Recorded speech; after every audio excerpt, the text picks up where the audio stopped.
He pinned a medal on my chest, smiled for the cameras, and said, "My daughter is a hero." But minutes later, I heard him tell a general outside my hospital door, "She's not a hero, she's a broken mind in a uniform. We should have let her die out there. It would have saved us the embarrassment."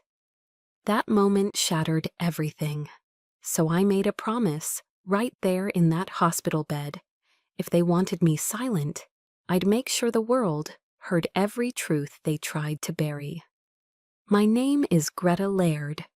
I'm 33 years old, a lieutenant in the United States Navy, and as of this morning, a recipient of the Purple Heart.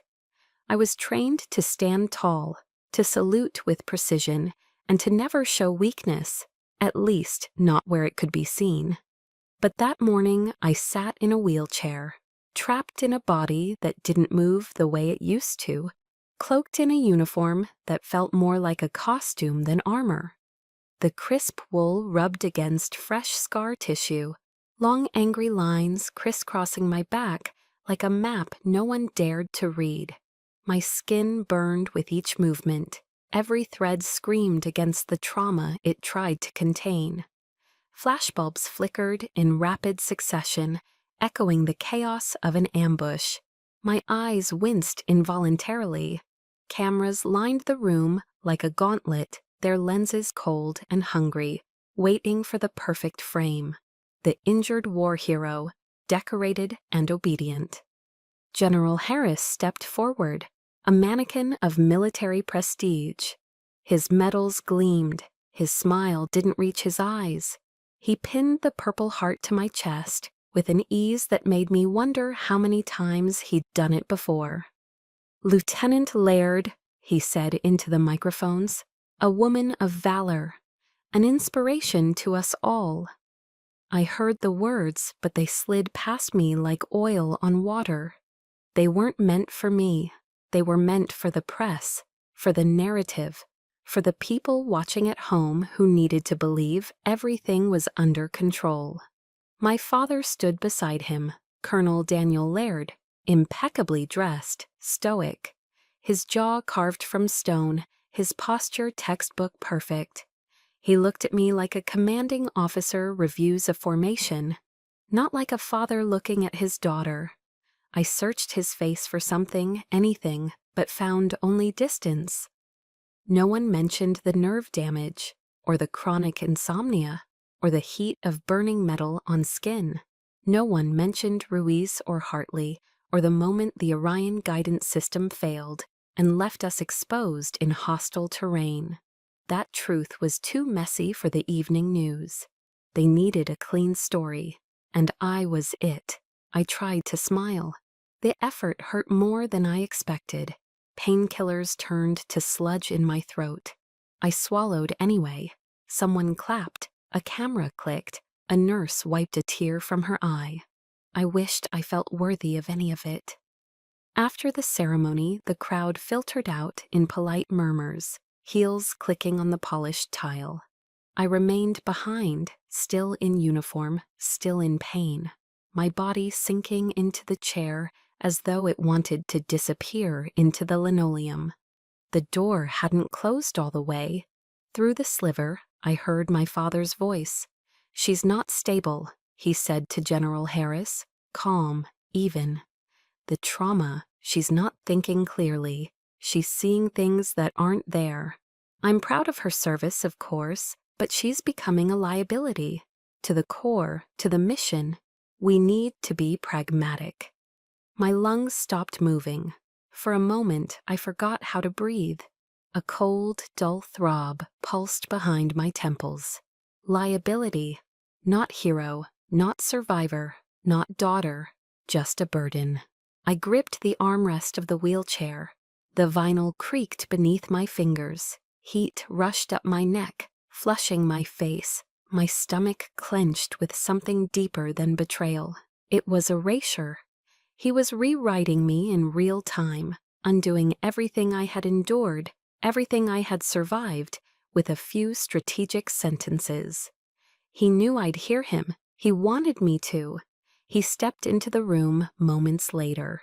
The same man who taught me to tie combat boots, to clean a rifle, to salute with precision, walked toward me like I was another soldier needing discipline. His face betrayed nothing. No apology, no regret, just mechanical concern. He straightened the blanket over my legs. "Rest, Lieutenant," he said. His tone was clipped, cold. "Don't overthink. Recovery is your mission now. Let command worry about the rest. Let command bury it. Let command twist it. Let me vanish into silence." I wanted to scream, to throw the medal back in his face, to ask him how he could trade his daughter for a spotless record, for the illusion of order, but I didn't, because screaming would prove his point. So I sat still, silent, the tears on my face betraying the war raging inside me. The metal on my chest felt like a branding iron. I reached for it, my fingers trembling, not from weakness, but from restraint. I pressed against the cool metal, wondering how many others had worn one just like it. How many of them had felt this hollow. Outside, the hallway had gone quiet, but inside me his words rang out. "She's not stable. She's imagining conspiracies. She's a liability." I had faced enemy fire. I had pulled wounded from burning wreckage. I had screamed into radios that didn't work while blood soaked through my gloves. I had done everything they trained me to do, but nothing prepared me for this, for betrayal in khaki and polished shoes. That was the day I realized the real battlefield wasn't over there. It was here, in this room, in the voice of my father. And for the first time, I wasn't sure which war would be harder to survive. The bandages came off slowly, the adhesive pulling at my skin in small, bitter tugs. The nurse was careful, but it didn't matter. The scars didn't hurt like they used to. They'd become part of me, raised, angry lines like rivers carved by fire. She whispered something kind as she redressed the wound, but I barely heard her. Because in my head, the whisper of my father still echoed, "She's not stable." My gaze dropped to the floor, and like a slow undertow, the memory dragged me under. I remember the day I graduated from the United States Naval Academy in Annapolis. The sky was an impossible shade of blue, and the sun beat down on the rows of uniforms like a spotlight. It should have been one of the proudest moments of my life. I had bled, wept, and clawed my way through every test, every doubt cast at me, not just because I was a woman, but because I was Daniel Laird's daughter. My father stood waiting on the field, his posture as straight as the dress blues he wore. When I approached, he shook my hand, a firm, professional squeeze, and said, "Good, don't shame the Laird name." That was it. No smile, no hug, no "I'm proud of you." Just an order wrapped in a warning. Later that evening, at the graduation reception, I spotted him across the room with one of his old Navy buddies.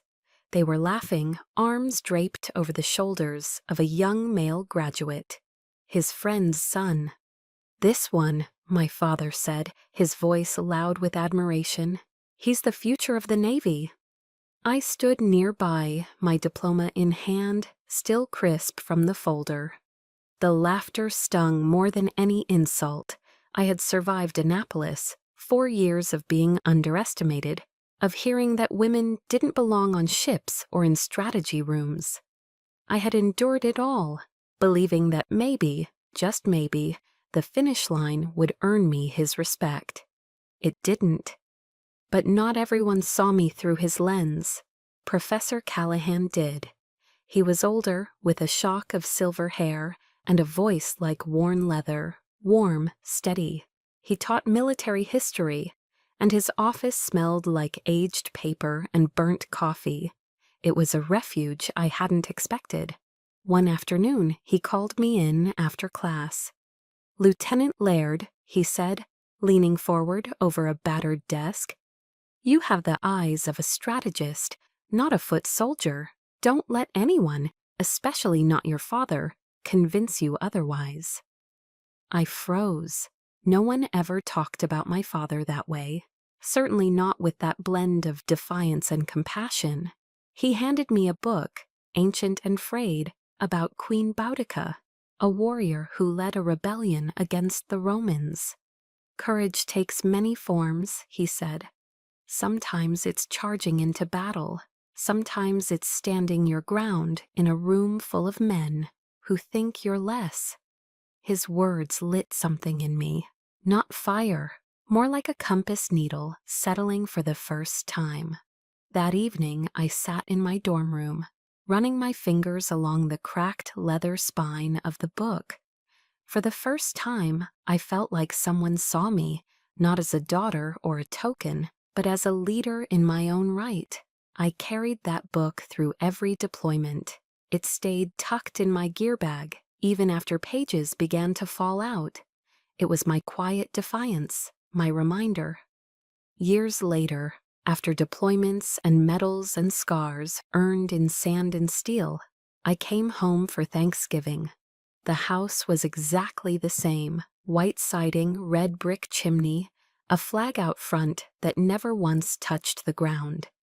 Inside, the table was set with fine china, and the familiar smells of roast turkey, mashed potatoes, and cranberry sauce filled the air. I sat next to my older brother, Andrew, an investment advisor with perfect hair and a smug laugh. He dominated the conversation with stories of a client acquisition and something about tax optimization. My father nodded in approval, his eyes twinkling with pride. When there was a lull, I spoke up. "We just completed a high-level joint training exercise in the Pacific." I was leading the logistics planning. Pretty complex theater movement. Before I could finish, he cut me off. "Eat. We don't talk work at the dinner table." His words fell like a gavel. Silence stretched like an elastic band across the room. Even Andrew shut up. I looked down at my plate, heart pounding. A moment later, my mother reached over and quietly placed the best cut of turkey breast on my plate. She didn't look at me, but her fingers lingered on the fork. It was a soft, wordless apology, a small act of defiance. I chewed slowly, my throat dry. That night, lying awake in my childhood bedroom, I realized something cold and heavy. I could strategize entire battalions, anticipate enemy movements, survive ambushes, and lead men twice my size into live-fire zones. But I could never win at that table. Not with him, not in that house. I stared at the ceiling fan spinning above me that night, listening to its soft whir as if it could drown out the silence pressing against my chest. Every corner of that house whispered of comparison. Awards I didn't win, standards I couldn't meet, silences I was expected to accept. My father's shadow didn't fall over me. It swallowed me whole. I realized then, it was never about being better or stronger. It was about never being enough for the one man whose approval I'd been chasing my entire life. That ache, that gap, had shaped every decision I ever made in uniform, and it still hurt, deeper than any scar on my body. The physical therapy room at Walter Reed smelled like antiseptic and old sweat, clean but never comforting. Metal bars lined the walls, mirrors too. Every time I looked up, I saw a woman I barely recognized, thin, pale, and hollow-eyed, beneath a buzzed cut that was growing back patchy. Me. I gripped the walker with both hands and took a deep breath. The nurse beside me gave an encouraging nod, but her eyes flicked toward the clock like she had somewhere else to be. The pain hit as soon as I shifted weight onto my left leg, a white-hot streak from my lower back down through my thigh. I clenched my jaw and kept moving. One step, two, then I collapsed into the chair again, breath ragged. They used to call me Ironback in the field. I carried a 50-pound ruck across 20 miles of Afghan heat without blinking. Now I could barely manage 3 steps on linoleum. I sat still for a moment, sweat dripping into my eyes. Around me, other soldiers moved slowly through recovery routines. Most had visitors, wives, husbands, kids holding homemade cards. One man had his golden retriever brought in for morale. The dog licked his bandaged stump and made him laugh. My corner of the room was always empty. My father never came, not once. He sent a bouquet of red, white, blue carnations with a pre-printed military sympathy card. "Thank you for your service and sacrifice. Stay strong." It wasn't even signed. That night, I stared into the mirror in my hospital room. The person staring back had my eyes, but they didn't look like mine anymore. The enemy, it turned out, wasn't just overseas. It was my own body, my own family, the system I'd sworn to serve. The nights were the hardest. When the halls went quiet and the meds wore off, I sat in bed with my old military laptop. I logged in through secure credentials and typed in the report codes. "Access denied." I tried again with variations. "Access denied." My hands trembled, not from pain this time, but fury. I was there. I commanded that team. And now I couldn't even read the debriefs. Every attempt hit the same wall. Blacked out pages, redacted reports, or total lockout. The mission had been buried in red tape and labeled Classified National Security. So I did what I could. I opened a new notebook, one of those cheap spiral-bound ones from the hospital gift shop. Page 1. What I remember. I wrote everything: the terrain, the sequence of movements, the last known coordinates, the broken comms, the strange way our equipment glitched out before the ambush, the smell of burning canvas and blood, Ruiz's last joke before the sky turned to fire. My handwriting shook, but I didn't stop. This notebook would be my evidence, my memory, my weapon, because if they were going to silence me, they'd have to erase every word by hand. A few days later, I filed an official request for a hearing. That's when they sent in Hayes. Major Thomas Hayes had once served under me. He was younger then, green, nervous, always eager to impress. Now he wore captain's bars and the cold efficiency of someone climbing the chain. He walked in, holding a manila folder, barely a quarter-inch thick, and dropped it on my tray table. "This is the final review," he said flatly. "Operational failure due to unforeseen equipment malfunction. Case closed." I didn't look up from my notebook. "What malfunction?" He hesitated. "Guidance relay error." "Which contractor?" He smirked. "That's classified." I flipped open the report and ran my fingers over the black ink that covered whole paragraphs. "This is a joke," I said. "No, Lieutenant," he replied. "This is protocol." I finally met his eyes. He didn't flinch, but he didn't look comfortable either. "Your father signed off on this," he added. "Just so you know." I went still. Hayes tapped the file. "My advice: accept your commendation. Focus on healing. Let this go." I stared at him. "You know I won't," I said. He shrugged. "That's your choice, but you're out of moves, ma'am." He left the room. I sat in silence, my pen paused above the page. Then I wrote, "Hayes, first wall, there will be more." That night I lay awake, listening to the faint beeping of machines and the squeak of rubber soles on tile. The silence in between felt heavier than any battlefield I'd ever been on. I remembered Ruiz again. He was the loud one on our team, the guy who'd make terrible puns in life-or-death moments just to break the tension. He trusted me. They all did. And I brought them into a trap because of a faulty system no one wants to talk about. because someone made a call, maybe to cut corners, maybe to meet a deadline. And my team paid the price. But instead of answers, I was getting blank pages and stone faces. I opened the notebook again and turned to a fresh page. What they didn't tell us. And I kept going. I wrote until my fingers cramped, until the pain in my back flared, until the nurse dimmed the lights and told me to rest. But I didn't want rest. I wanted truth. And I knew in my gut that truth was buried under layers of protocol and cowardice.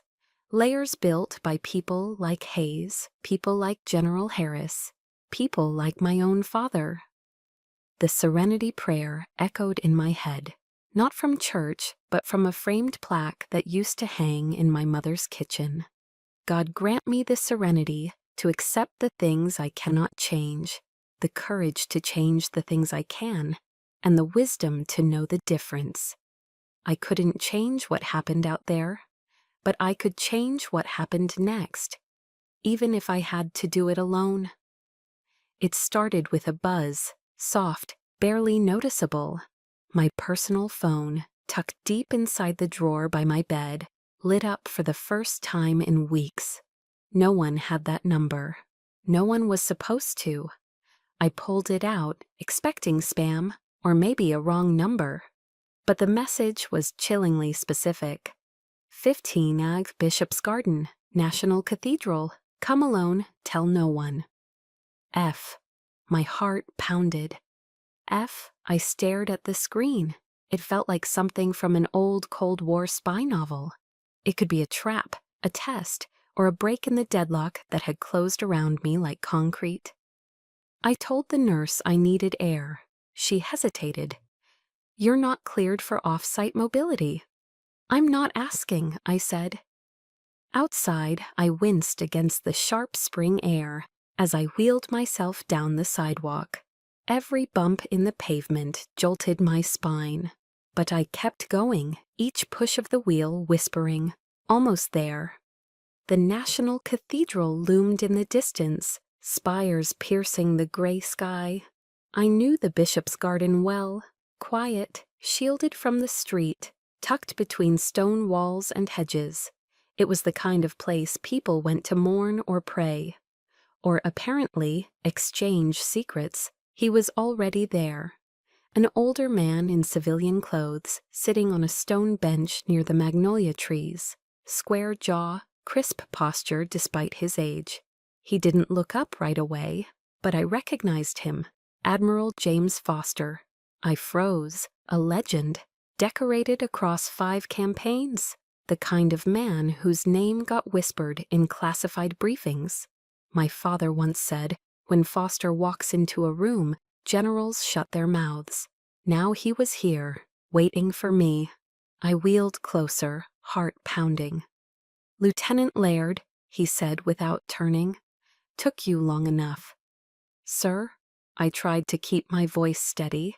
He finally looked at me. Sharp blue eyes. No warmth, just steel. You're digging where they told you not to. That takes either stupidity or conviction.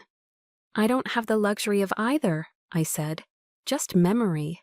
He nodded, then asked flatly, What evidence do you have? Aside from scars and a story your father called delusion. I took out the notebook, worn, coffee-stained, filled with handwritten maps and notes. I told him everything, the faulty comms, the unexplained interference, the redacted reports, the refusal to let me testify. I even mentioned Ruiz and the glitch that cost him his life. He said nothing, just watched. I'm not crazy, I said at last, and I'm not backing down. There was a pause, then a breath. Your father, he said slowly, was a good soldier, but he worships the uniform more than the truth. I blinked. He pulled something from his coat, a small black flip phone, burner style. This line is secure. Send everything you find. I can't promise victory, but I will fight. I took the phone. That should have been enough. But then he said something that made my throat tighten. Callahan was a friend of mine. He spoke of a cadet with a steel spine and a mind sharp as a blade. Said if he ever went to war again, he'd want her at his side. He paused. He wasn't wrong. The words knocked the breath out of me. Weeks of silence. Weeks of being gaslit, dismissed, sidelined, even by my own blood. And now, from a man I barely knew, came the one thing I needed most: belief. We sat in silence for a while, the magnolias swaying overhead. The garden was quiet, except for the occasional rustle of leaves and the distant hum of traffic. I realized my fists were clenched in my lap. Slowly, I let go. When I finally spoke, my voice cracked. "Why are you helping me?" Foster looked out over the garden as if he were staring at ghosts. "Because truth matters, and because I've seen what happens when good soldiers are thrown away for the sake of convenience." He stood. "I'll be in touch." And just like that, he walked off, blending into the stone paths like a shadow. I didn't go straight back to the hospital. Instead, I wheeled myself around the cathedral grounds, letting the cold breeze sting my cheeks. For the first time in weeks, the pain felt like proof I was still alive. The last few weeks had flattened me, mind, body, identity. But this was a crack in the wall. Not wide enough to escape through, but just enough to let light in. I thought of Callahan's book, of Queen Boudica, of resistance that came not from numbers, but from sheer refusal to disappear. That night, back in my room, I opened a new page in my notebook, codename Foster. I recorded every word he said, his eyes, his tone, the way he tested me before offering a single ounce of support. He wasn't just risking his reputation. He was sticking his neck out for a woman branded a liability by her own command. That meant something. That meant everything. I stared out the window into the night sky. It was the same one I had stared at 1,000 times on deployment, trying to remember who I was outside the uniform. Now I wasn't sure who I was yet, but I knew one thing. I wasn't alone anymore. And that changed everything. The common room smelled like disinfectant and burnt coffee. I was clumsily working through a new set of walking drills, each movement a negotiation with pain. The TV was on, low volume, flickering images above the fireplace. Then someone turned it up. "Ladies and gentlemen, tonight on The Patriot's Voice, we speak with decorated veteran Colonel Daniel Laird, whose daughter, Lieutenant Greta Laird, has been in the news lately for some controversial claims." I froze. The camera panned to him, my father, sitting upright in full uniform, posture flawless. The host leaned forward, voice syrupy. "Colonel, your daughter is a war hero, but she's made some troubling accusations regarding her last mission. What can you tell us?" My father looked directly into the camera. His tone was composed, but his eyes held that familiar, distant flatness. "My daughter is indeed a hero," he began. "She has served with honor, but war leaves wounds, many of them invisible. Greta is suffering from PTSD. She's vulnerable, and she's latching onto conspiracy theories that have no foundation in fact. What she needs right now is not attention, but healing." He paused. "We must protect our military institutions from false narratives, no matter how personal they seem." The screen faded to commercial, but I couldn't hear anything anymore. The room around me was still. All the soldiers, nurses, visitors, they were all looking at me, but not with admiration, with pity, with doubt. My knees buckled, and I had to grab the walker just to stay upright. Back in my room, the burner phone buzzed in my lap. "Foster," I answered with trembling fingers. "I saw it," he said. His voice was gravelly, tight. "They're playing dirty. Using your father was strategic. It's going to make this 10 times harder. I stayed silent. They're not just discrediting you, Greta. They're rewriting the narrative. Right now, you're not a whistleblower. You're a damaged daughter trying to take down her father's legacy. He didn't say he was giving up, but I heard the shift in his tone. Doubt. I hung up before I started crying. The walls of my room felt closer than ever. I tried to breathe, but every inhale caught in my throat like splinters. I threw open the bathroom cabinet, stared at the mirror. My face looked unfamiliar. Half-healed cuts, fading bruises, the deep-set lines from nights without sleep. And underneath it all, shame. Not for what I'd said, but for the way it had been twisted. I heard his voice again, echoing in my skull like a virus. She needs help. She's not well. PTSD. He used my scars as a weapon, my trauma as a prop. Not even the enemy had done that. I grabbed the glass of water on my tray and hurled it at the wall. It shattered instantly, shards flying everywhere, catching light like splinters of ice. I collapsed to the floor. No ranks, no titles, no mission, just me, crying into my knees, feeling like the war had finally won. Time blurred. I don't know how long I sat there. Minutes, maybe hours. Long enough for the room to go dark, except for the soft glow from the hallway. A nurse knocked. "Miss Laird, are you okay?" I didn't answer, couldn't. She opened the door, saw the broken glass, the soaked gown, the hollow look on my face. "I'll get someone to clean that up," she whispered, then gently shut the door again. Even she didn't ask if I was all right. They already believed what they saw on television. The words of a father, broadcast to millions, had more power than my truth, written in 100 pages of testimony. That night, I didn't sleep. I stared at the ceiling, fists clenched. I thought of Foster, of how even he hesitated. I thought of the silence from others who once stood beside me. People I trained with, bled with, vanished behind locked doors. But mostly, I thought of my father. And for the first time, I didn't cry because he didn't believe me. I cried because I finally understood he never would. To him, I was never Greta. I was a soldier in his image, a reflection he could use as long as I behaved. And now I was a crack in his perfect mirror. He didn't try to fix the mirror, he shattered it, and made sure everyone saw the pieces. I sat up in bed, muscles screaming, and reached for the notebook again. I flipped past pages of diagrams and reports.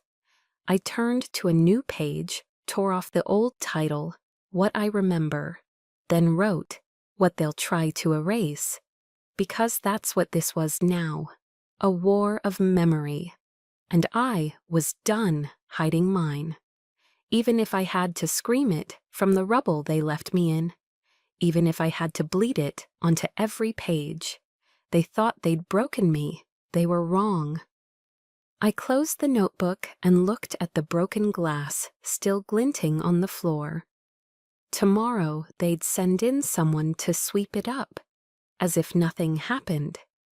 But I'd remember the sound of it breaking, the way the world split with it.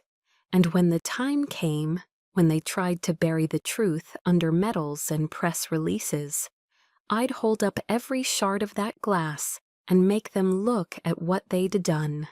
The silence after the glass shattered was deeper than anything I'd ever heard.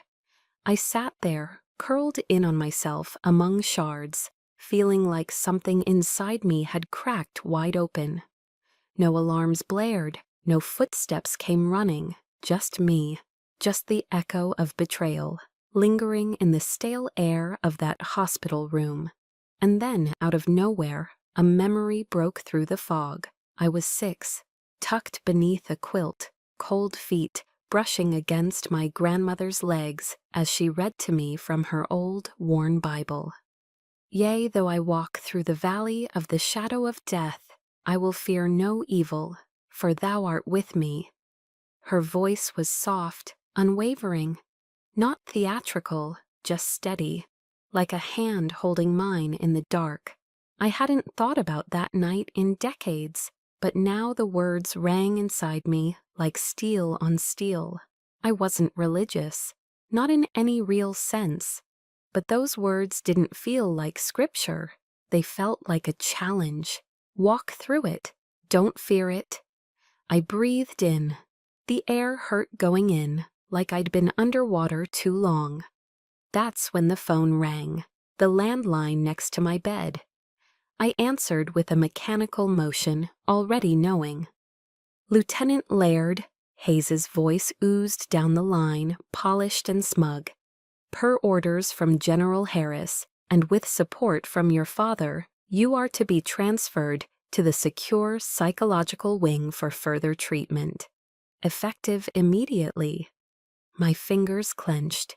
You will relinquish all personal communication devices at the door, he added. We believe it's for your own well-being. They weren't just trying to silence me. They were trying to erase me. Hayes kept speaking, something about policy and protocol. I didn't hear it. The line in my mind was already drawn. They would not put me in a padded room and call it compassion. They would not medicate me into forgetfulness. They would not twist my grief into a diagnosis. I hung up without replying, and then I stood, slowly, unsteadily, using the wall and every ounce of will I had left. My body screamed in protest, but my mind was louder.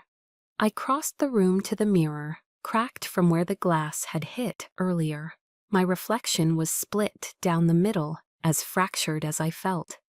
I looked at myself, the swollen eyes, the healing wounds, the woman everyone said was broken, and I whispered, "No, you don't get to win." The rage didn't roar. It burned, low, controlled, focused. I turned, lifting the back of my hospital gown, just enough to see the faint map of scars on my back in the fractured reflection. I didn't flinch. They weren't shameful anymore. They were marks of survival. I stared at them and spoke, not to anyone present, but to the man who'd made me.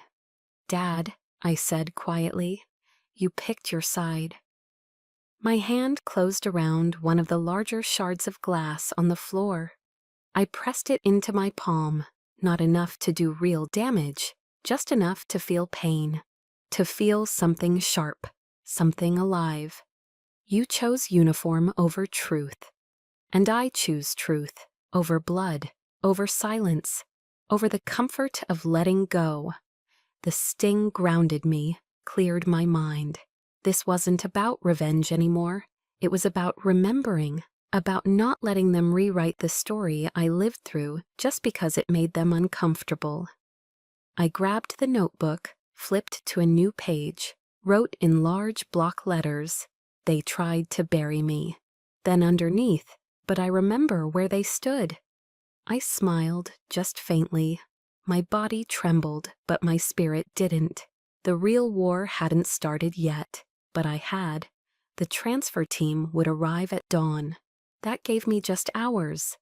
Hours to prepare, to write, to memorize every critical name, date, frequency, to ensure that even if they took the notebook, they wouldn't take the truth from my head. I reviewed my notes like it was a combat briefing, scribbled new observations in the margins, drew maps from memory, highlighted patterns I hadn't seen before, now sharpened through rage and clarity. And I sent one final encrypted text to the burner Foster gave me. "They're moving me. Psychiatric lockdown. I won't be reachable. Keep your eyes on Hayes. The truth is still intact." There was no reply, but I didn't need one. The next morning, I sat upright in bed when the orderlies arrived. 2 men in pale blue scrubs, gentle, neutral expressions. They expected resistance, or maybe sedation. I gave them neither. "I'll walk," I said. They looked confused. I said I'll walk, no chair. I took my steps slowly but deliberately. The pain was real, but it was mine. Every limp, every flinch was earned. They tried to shame my body into submission. Instead, I used it to make a point. I passed by the nurse's station. The young woman who'd helped change my dressings last week looked up. I caught her eye. She blinked. Then, almost imperceptibly, she nodded. I nodded back. There were still witnesses, still people who saw what was happening, and I would not let them down. They led me to the double doors of the psychiatric unit. I took one last look back down the hallway, not out of fear, but as a soldier marks the terrain before battle. Then I walked in, head high, scarred, yes, but no longer silent. And maybe some of you listening have felt this too. That moment when the very people meant to protect you, to lift you, instead, tighten the chains around your silence. If you've ever sat in that dark whispering to yourself, "This isn't how my story ends," then you already understand why I stood back up. The moment Hayes hung up, I knew the clock had started ticking. They would come for me soon, probably with soft voices and clipboards, maybe even restraints hidden under folded linens. But I wasn't waiting. I reached for the burner phone Foster had given me. My fingers moved faster than my thoughts. I typed just 2 words, Plan B. Then I hit send. The message vanished into encryption. There was no turning back. I buzzed the nurse, Corinne. She'd been kind once, slipping me an extra blanket, offering silence when others poked too deep. I was gambling on that humanity still being there. When she walked in, I didn't speak immediately. I let her see the red in my eyes, the tension in my shoulders, the trembling lip that didn't need to be faked. "They're transferring me," I said, my voice cracking. "They think I'm not stable because I reacted to my father going on TV and throwing me to the wolves." Corinne hesitated. Her eyes darted to the hallway, then back to me. "I'm not asking for a pass," I whispered. "I'm asking for a phone call to a JAG attorney. It's my legal right before any psychiatric transfer. Please." She bit her lip. 5 seconds passed, then 10. Finally, she nodded. "I'll buy you 15 minutes. And just like that, I had my first win. 15 minutes was enough for Foster to do what he did best: leverage power quietly, precisely. By the next morning, the transfer was off. I wasn't told why, but I knew. Instead, a manila envelope was slipped under my door with no markings, except a single letter F written in pencil. Inside, a USB stick and a single printed page. David Chen, former lead systems engineer, recently terminated from Orion Systems. Underneath, a scribbled note. "Likes black coffee, the daily grind, 8:30 a.m. That was it. No more explanations, no more safety nets. I folded the page and tucked it into my cast. The USB went into the lining of my jacket, stitched there with trembling hands and a safety pin. That evening, I asked for physical therapy authorization. My vitals were strong, my mobility improving. Corinne signed off on a supervised outing. But when we reached the loading bay, I stepped back, let the elevator doors close, and vanished down the stairwell. Freedom had never smelled like diesel and cold concrete before. The metro took me to Georgetown. The coffee shop was tucked between a bookstore and a dry cleaner, brick-lined and nondescript. A place where people didn't look up from their laptops, just the way I needed it. At 8:35, he walked in. I recognized him immediately. The photo had been grainy, but the hunched posture and wary eyes were unmistakable. He ordered, sat near the window, alone. I approached slowly, slipped the USB onto his table. "They lied," I said softly. "They killed my team, and they lied about your system. David Chen stared at me.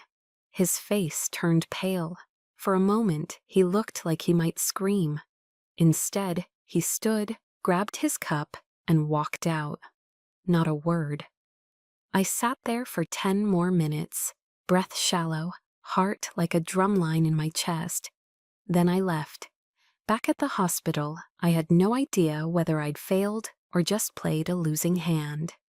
But that night, the burner buzzed once, an encrypted ping from Foster.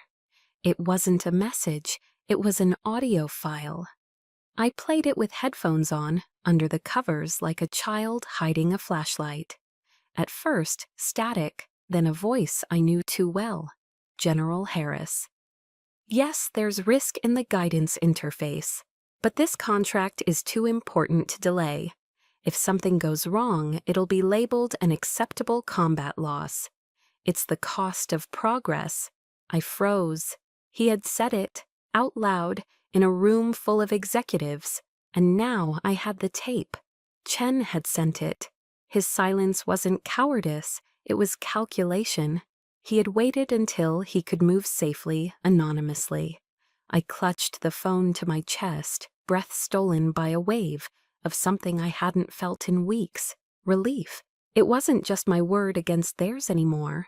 Now there was proof. I transferred the file twice, stored backups, encrypted it in triplicate. The military had taught me paranoia, and tonight I embraced it. My tears came slow. Not heavy, not dramatic. Just the slow, steady kind that burn without sobbing. I wasn't alone in this. Someone had believed me enough to act. The next morning, Foster's text arrived. We strike soon. Rest while you can. And for the first time in weeks, I slept without seeing the blast, without hearing Ruiz scream. I was still broken, but now I had something stronger than anger. I had momentum. I woke just after dawn, sat upright in bed, and began preparing. The next phase wasn't just about revenge. It was about truth, justice, and reclaiming what had been stolen from my team. I sketched out timelines, listed names, mapped connections. The manila folder was now worn from handling, but it had become my tactical briefing binder. I wasn't acting on emotion anymore. I was planning a mission. They wanted me labeled, locked away, silenced. But thanks to David Chen and to Foster, I now had a key, a crack in the fortress. And I was going to blow it wide open. I walked into the Senate Armed Services Committee hearing room like I was stepping onto a battlefield. The chamber smelled like old wood and polished steel. Cameras lined the walls. Every seat was filled. Staffers, reporters, officers in uniform, and civilians in suits. Directly across from me sat General Harris, the executives from Orion Systems, and my father, Colonel Laird. They all looked unbothered. Harris smirked. My father's jaw was tight, his posture perfect. They expected me to fold. The chairman opened with procedural notes. Then the Orion attorney launched in, his tone slick with mock concern. We recognize Lieutenant Greta Laird's service, but she's been diagnosed with PTSD, corroborated by military psychologists. Her own father, a decorated officer, expressed concern over her mental fitness. We empathize with her trauma, but trauma is not proof. I sat still. Then it was my turn. I adjusted the microphone. My voice came out quieter than I'd expected, but steady. I didn't come here to win sympathy, I said. I came here to tell the truth. I described the mission, the moment the guidance system froze mid-flight, the screaming on the radio, the smoke curling around us as we tried to regroup. I spoke of Ruiz's last breath, the way his hand twitched before going still. They called it a technical malfunction. I call it premeditated negligence. Harris shifted in his seat. My father stared straight ahead. The Orion lawyer laughed dryly. A moving story, Lieutenant, but do you have evidence beyond memories and scars? That was the cue. Foster, seated behind me, gave a subtle nod. My attorney stood. "Mr. Chairman, we do." He inserted a flash drive. The monitors flickered, and then the audio played. At first, just background chatter. Then the unmistakable voice of General Harris. "We're aware of the navigational risk, but this contract's too valuable to stall. If there's a casualty, we'll frame it as an acceptable loss." Silence fell like a guillotine. Harris's face drained of color. The Orion executives exchanged panicked glances. The chairman leaned forward, eyes narrowed. But I only looked at one person, my father. He didn't blink, but I saw it, the small flinch, the breaking of armor. For the first time, he saw me not as a soldier to control, but as a woman standing in defiance. And he knew he'd chosen the wrong side. The audio ended. The room stayed frozen. I stood, slowly, my legs burning beneath me. "Senators," I said, voice no longer soft. "They say I'm unstable because of invisible wounds. Then let me show you the visible ones." With trembling fingers, I undid my jacket. My lawyer helped me lower it. Gasps rose from the gallery as my back came into view, lined with long, jagged scars, raw, undeniable. These are not hallucinations. These are not figments of trauma. These are consequences of greed, of silence, of cowardice. I turned back to face them. I buried 6 good soldiers. I wake every night with their voices in my head. I was told to be quiet. I was told to take my medal and disappear. I won't. Harris looked like stone. The Orion execs stared at the floor. My father looked at his hands. That was the first time I ever saw him unsure. The committee recessed for deliberation. Reporters swarmed the hallway. I kept my eyes down, Foster shielding me from the barrage. We waited in a small conference room, lights dimmed, walls too thin to hold back the noise. Foster didn't say much. He just stood at the window, hands clasped behind his back. Finally, the door opened. A staffer stepped in, expression unreadable. "They're reconvening." I walked back in under the weight of 1,000 eyes. The chairman cleared his throat. "Lieutenant Laird, this committee thanks you for your candor. We have decided to open a formal investigation into Orion Systems conduct. Further, General Harris has been placed under immediate review by the Department of Defense." A beat passed, then applause, hesitant at first, then louder, not from everyone, but enough. I didn't cry, I didn't smile, I just breathed. It was over. No, it had just begun. After the hearing, I sat alone on a bench outside the Capitol. The marble steps gleamed under afternoon sun. Tourists walked past, unaware that history had just cracked open inside. I pulled my coat tighter around me, felt the sting of scars beneath cotton. I thought of Ruiz, of Simmons, of every soldier who trusted the system that betrayed them. Today, I hadn't spoken just for me. I'd spoken for all of us. My phone buzzed, a message from an unknown number. "You weren't wrong. Thank you." No name, but I knew. Truth has a way of echoing, of finding corners we never imagined. I wasn't a hero. I wasn't a victim. I was a soldier who told the truth. And for the first time in a long time, that felt like enough. As I rose from the bench outside the Capitol, a gust of wind lifted the collar of my coat. I turned to look back at the dome, glowing in the sun, and thought, this was just the first battle.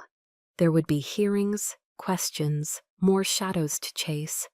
But I had cracked the silence. Somewhere inside me, a voice I hadn't heard in years whispered, "Stand tall."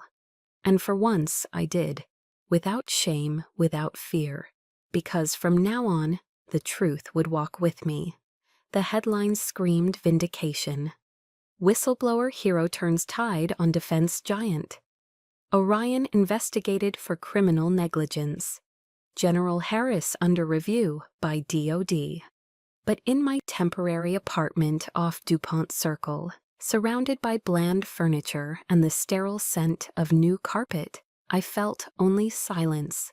Not peace, just a ringing emptiness, the kind that follows a long, deafening battle. My phone buzzed nonstop. Text after text, colleagues, reporters, distant relatives I hadn't heard from in years. Some called me brave, others asked for interviews. Then came the voicemails, Mom sobbing, begging me to pick up, pleading for my forgiveness. Your father, he didn't mean to. He's hurting, Greta, please. I didn't answer. I needed silence more than closure. I needed to hear my own voice again, not everyone else's version of me.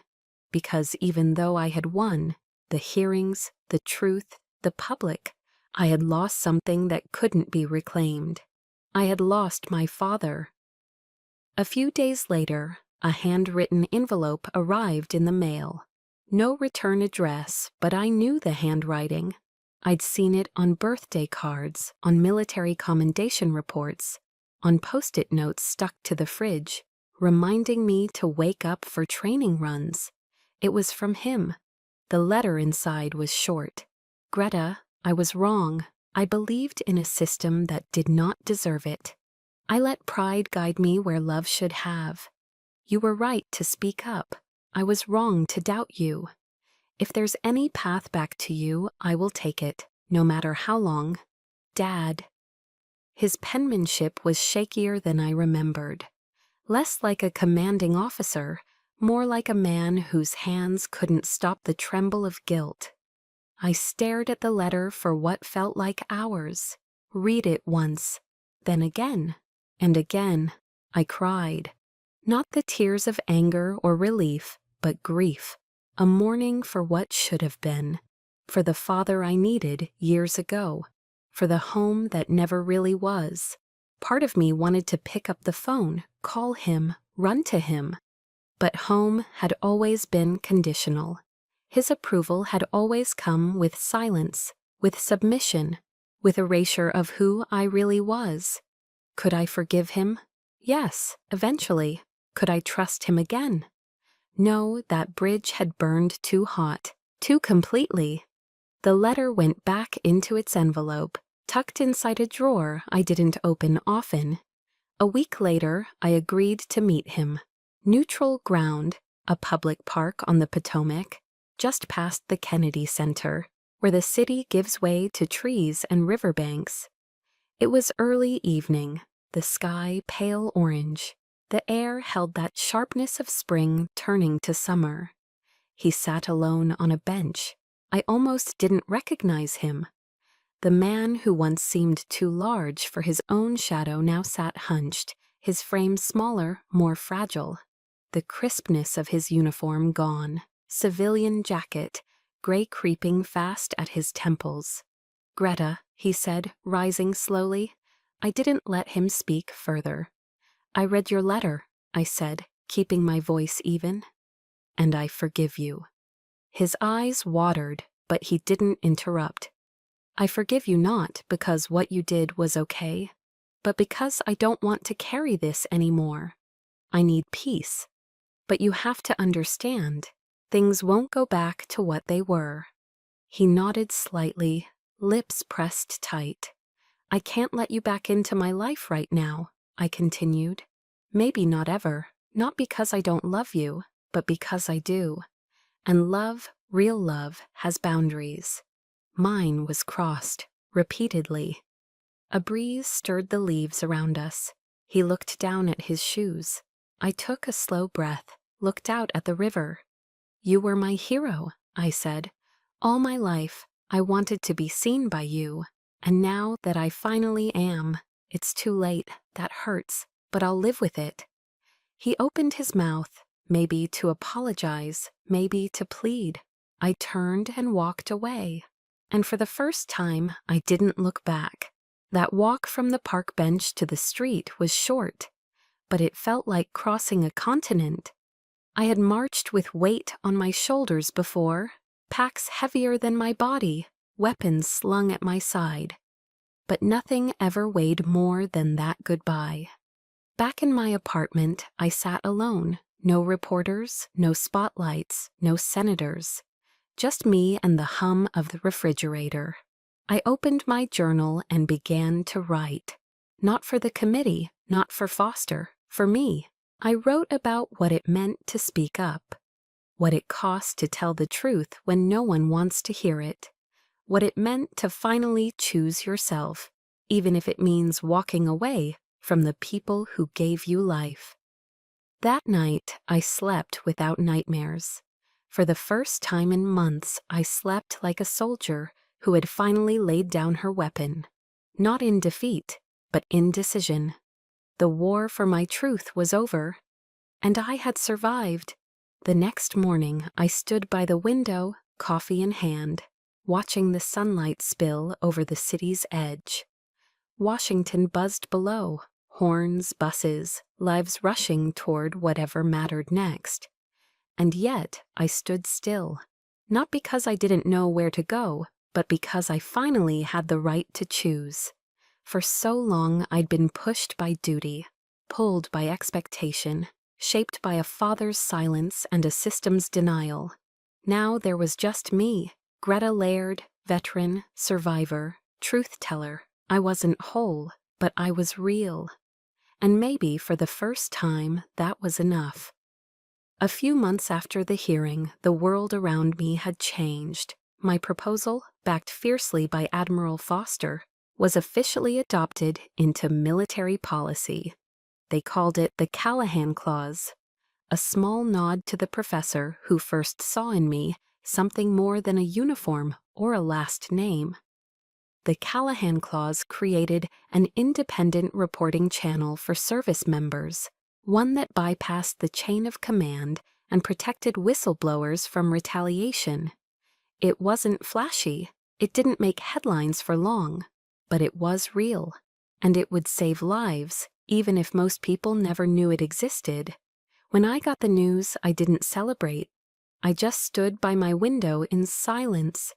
Somewhere in the blue above the Potomac, I imagined Ruiz grinning, West clapping sarcastically, and Callahan sipping his black coffee. "We did it," I whispered. And for the first time, the air didn't feel heavy. Admiral Foster reached out soon after. He said there was an opening at the Naval Academy, a new course titled Ethics and Leadership in Modern Warfare. He said it was mine if I wanted it, not because I was a hero, but because I had survived, because I had something real to teach. I moved into a modest apartment just outside Annapolis. On my first morning there, I stood in front of the mirror, towel draped around my neck. For years, I had avoided mirrors, especially ones that showed my back. But this time I looked. The scars were still there, angry lines of trauma stitched across my skin. But they didn't burn anymore. They didn't whisper shame or weakness. They told the truth. They said, I had endured, I had fought, and I had lived. I touched one gently with my fingers. For the first time, I didn't wince. I didn't look away. I simply breathed. That was enough. On my first day teaching, I walked into the lecture hall wearing a black blouse and slacks, no uniform. The faces staring up at me were young, eager, unbroken. The same age I'd been when I thought courage came from medals and orders. "Good morning," I began. My voice didn't shake. "Today we're not going to talk about tactics or history. We're going to talk about courage, the kind that shows up when nobody's watching, the kind that tells the truth even when it costs you everything." About halfway through class, I noticed someone standing near the back. An older man in civilian clothes, silver hair, ramrod-straight posture. I knew that silhouette by heart, my father. He didn't try to speak. He just stood there watching. His face was a quiet mix of sorrow and pride. For a moment, our eyes locked, And in that glance, I gave him all I had left to give, a small nod, no words, no promises, just a recognition that he was trying. That was all I could offer. I turned back to the class. I continued the lesson, not because I was trying to prove anything anymore, but because I believed in it, because they needed to hear it, because it mattered. That evening, I sat alone on the steps of the academic building, watching the last light fade behind the spires of Annapolis. I had walked through hell. I had lost people I loved. I had fought against giants, but I was still here. Not because I was the strongest, but because I had decided not to stay silent. And now I could finally rest, because I had found my purpose, not in battle, not in revenge, but in guiding others to do what is right, no matter the cost. Later that week, I wandered the grounds of the Naval Academy alone, just as I had years ago as a cadet, boots clicking along the cobblestone walkways. The Chesapeake breeze still smelled of salt and promise. But this time, I wasn't chasing anyone's approval. I was walking beside ghosts who had already accepted me. Inside the chapel, I lit a candle, not for religion, but for remembrance. I sat in the back pew and closed my eyes. For Ruiz. For those whose names never made it into any report.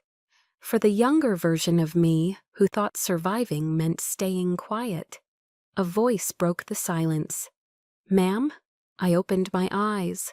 A cadet stood nearby, tall, freckled, nervously shifting.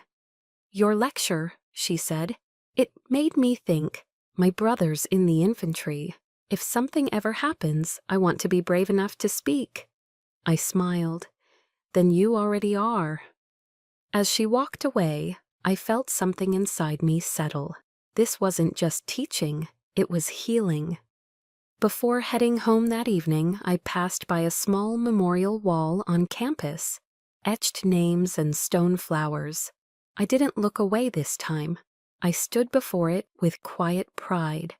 They had not been forgotten, and neither had I. The night before my first lecture, I sat with a stack of old letters, some from fellow soldiers, some I had never opened. One was from my mother. She wrote that she was proud of me, though she didn't understand everything. "Your strength," she said, "was never in your silence, Greta. It was in how you kept standing." I tucked it into my bag. It was time. I didn't know if I would stay at Annapolis forever. But for now it was where I needed to be, where I could rebuild not just my life, but the very idea of what service meant. So I stepped forward, not as a survivor clinging to the past, but as a woman who had finally made peace with it. And that peace, it was the real victory. If this story reminded you of someone you've had to walk away from to protect your peace, you're not alone. I lived it, and I'm still learning how to heal, one breath at a time. If my story touched you, consider subscribing to this channel. There are more voices like mine, stories of quiet courage, hard choices, and quiet victories. Leave a comment below. I'd love to know what helped you find your strength when the world turned its back.